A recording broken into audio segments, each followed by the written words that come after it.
మీ ఎదుగుదలలో madam గారి సహకారం ఎంతవరకు ఉంది అని అంటే? ఆ టైంలో ఆ చిన్నాన్న గారు ఒక రోజున పిలిచి, నా షేర్ ఇచ్చేద్దాం అనుకుంటున్నాను, ఎవరో అడుగుతున్నారు ఇచ్చేద్దాం అనుకుంటున్నాను, నువ్వు తీసుకో అన్నారు. నా దగ్గర డబ్బులుంటే ఆ రోజు నేను తీసుకునేవాడిని కదండి. నా దగ్గర డబ్బు లేదు, ఇచ్చేసేయండి. వారం రోజులు టైం ఇస్తాను నీకు, వారంలో డిసైడ్ చేసుకొని చెప్పు. నువ్వు వారం రోజుల తర్వాత కూడా లేదు అని అంటే వేరే వాడికి ఇచ్చేస్తాను. ఇంటికి వచ్చాను, ఆలోచిస్తాను ఏం చేయాలి, ఇది మంచి ఆఫరు.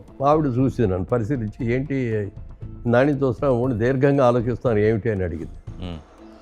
ఏం లేదన్న. లేదు చెప్పండి, మీరు రోజులాగా లేరు, ఏదో ఆలోచిస్తారు విధంగా చెప్పండి. ఇట్లా చిన్నాన్నగారు ఇట్లా ఆఫర్ ఇచ్చారు, మరి తీసుకోవచ్చు కదా నా దగ్గర డబ్బులుంటే, డబ్బులు లేవు కదా నా దగ్గర, నేను ఎక్కడి నుంచి తీసుకుంటాను అది అంటే, నాకు పసుపు ఇంకాల కింద 5 ఎకరాల పొలం ఇచ్చారు. నాకు 5 ఎకరాల పొలం అమ్మేద్దాం, వద్దు అది ఎప్పుడు అమ్మకూడదు, ఆడపిల్లకి పసుపుకాలకి ఎందుకు ఇస్తారు, రేపు పొద్దున్న భర్త సరిగ్గా చూడకపోయినా, వ్యాపారంలో నష్టం వచ్చినా, లేకపోతే ఉద్యోగం చేసేవాడు ఉద్యోగం పోయినా ఇది ఆధారంగా ఉంటుంది అని చెప్పిస్తారు.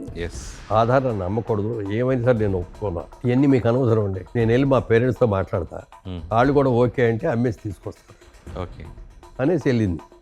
వెళ్ళి ఇట్లా చెప్పగానే అబ్బాయి బుద్ధివంతుడు, బాగా చేసుకుంటున్నాడు కదా బిజినెస్, మీకు ఇచ్చిందే కదమ్మా తీసుకోండి అని చెప్పి వారం రోజులు అమ్మేసి డబ్బులు ఇచ్చాను.